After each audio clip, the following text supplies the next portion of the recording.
12 years, most notably with the Yankees and the A's, Fox Sports baseball analyst. He's a walking Red Bull, all sorts of energy. Nick Swisher now joining us via the Cowherd Global Satellite Network, brought to you by Mercedes-Benz, the best or nothing. So let me ask you, Nick, as a player, you had 162 games. You could get off to a bad April. Right. You could struggle in June. You could find yourself, go to the park early in the cage. Now, you got none of that nonsense. You have to be none of it. You have to be ready to go game 4. So would it change you and your preparation as a player? Yeah, well, I don't think you could prepare any more than you can for 60 games. I think the one thing we're really going to notice is the guys who have been working and the guys who haven't. I mean, obviously, there is a huge push on this season. So to be able to have the 60-game season, bro, I am stoked to get live sports back on television. The only thing I wish we could have done is I wish we could have been on TV about a month or so ago. Being the only sport on television, we could have gained so many fans. But at the end of the day, man, we got the deal done. Baseball is back. Cannot wait. So if I said to you, what part of baseball in this shortened season will matter more? Is it bullies? Is it starting? Is it infield? Is it power? What's going to matter the most? Yeah, I think the teams with the best starting pitching and bullpen, right? Just overall staffs, I think, are going to be the best. I think those are the things that are more stable than obviously the batting averages. So I think in general, teams like the returning champs, the Washington Nationals have a good shot. I think the Houston Astros have a good shot, New York Yankees. But even like a team like the Mets or the Cincinnati Reds that have great pitching could get off to a hot start, because if you end up starting the season 2-10, you might as well kiss your playoff chances goodbye. Yeah. So there's a bunch of new rules. I want you to have an opinion on all of them. Let's start with the universal DH. Your thoughts on that? Do you like it? I love it. I love it. I love everything about the offensive side of the game.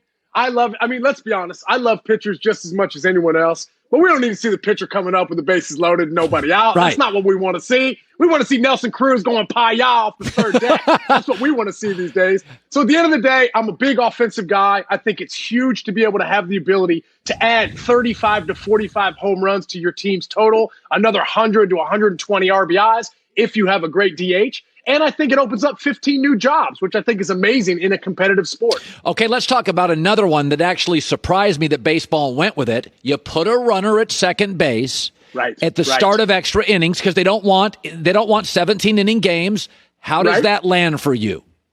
Well, I think it's good. I think for myself, I've been able to witness it at the minor league levels. So there's so much strategic play that can move into that, right? Runner on second base. Do you walk the next guy up, right? Do you bunt the guy over to third and then walk the next two guys to set up the double play? So I think there's so many different ways you can go about it. I definitely think this is something that Major League Baseball is thinking about big time in the future, only to save players' arms. Obviously, trying to get you off the television by 10 o'clock is huge. And I think that this would do this. There's not a whole lot of games in the minor leagues that go 15, 16, 17 innings like they used to. So I think this is a good thing. I think it'll be nice. I think obviously the excitement level's way up. And at the end of the day, we get to put more players on the field. You know, it's interesting for the Astros. So, I mean, the Yankees will be good. The Dodgers will be good. The Braves will be good. There are certain teams we know. We think the A's, the Twins could be good. And we kind of know Detroit, Seattle, Pittsburgh won't be great. The Rays are supposed to be good. But let me ask you about Houston. So Houston gets, the GM gets fired. The manager gets fired. There's massive punitive action for cheating. Yep. But when they go on the road now, how many fans are there? I mean, address this many, that. Colin. Yeah. This many. Exactly. This is a huge, huge bump for the Houston Astros. I mean, obviously for myself, they're still in my penalty box a little bit. I mean, obviously, getting caught in the sign stealing scandal, I think was one thing. Now for them not to pay the price for not being able to hear what fans actually have to say. I think in general, man, it's a huge psychological boost for them, because at the end of the day, man, no one appreciates all that negative energy moving on you. And the Houston Astros, bro, definitely got a lot lifted off their shoulders by this season for sure. What team should be favored and who do you like? Yeah, obviously I'm a little biased, Colin. I always have been, bro. But this is the Yankees' year. This is the year, bro. Garrett Cole, number one. I know Severino's down, but at the end of the day, this sort of season helped the Yankees out so much. Aaron Judge is going to be healthy. Aaron Hicks is going to be healthy. Giancarlo Stanton is going to be healthy. James Paxton's going to be healthy. all the guys that they anticipated being ready for regular season will now be ready for the regular season. I think it's their time. It's been since 2009. Aaron Boone knows his guys. They've been close. They've been knocking on the door. This is the year they push through. Now, it's interesting. With 60 games in COVID, you're going to play your division. 40 of the 60 games is just your division. And then you got like 20 games that are regional games. So like the Dodgers will never go more east than Houston. So when you look at all the division and regional scheduling, is there a team or two that benefits from this? I don't necessarily think there's going to be a team that actually benefits from all the travel. I just think guys are so excited to get back on the field and play. I've played in all the AL West, the AL Central, and the AL East, and the travel is way easier in the AL Central than any division for sure. So I think if you're talking about travel-wise, the AL Central has the advantage, but this year is so different than any other year we've ever had. I hope Major League Baseball remembers what they're doing and rolling with the punches and doing what we can to get our game back on the field, because all fans want is sports. That's all I want. Colin, I know that's all you want. And at the end of the day, man, it's nice to get this deal done, get the boys back on the field. So let's just talk about 60 games. I've never had a problem with the length of a baseball game. College football's 15 minutes longer today than 20 years ago, and I still watch it. If a game's good, if a game's good, I don't care. I just don't care. If it's captivating, it's like a movie. I'll go 3 hours if it's a great movie, right? No doubt. But I do think the lack of urgency in 162 games hurts people like me. I'm married. I got a bunch of kids. I got a demanding job. I don't have a lot of time for stuff that doesn't matter a lot. Agreed. So is your hope that 60 games, if it's really good, the owners are like, maybe we should go down to 120? Like, what do you think players think about that? That's what I'm saying. I think they need to look at what's happening right now. I think the excitement for baseball is so exciting right now. And I heard you guys just talking about it a minute ago. Let's be honest. Playoff baseball is a lot better than regular season baseball, just like I think in any other sport. And like Gabe Kapler was saying, there is a sense of urgency. To come out of the gates 2-10 could be the end of your season. And then also, if you start the season 10-2, that could mean you're making it to the playoffs for the first time in 50 years.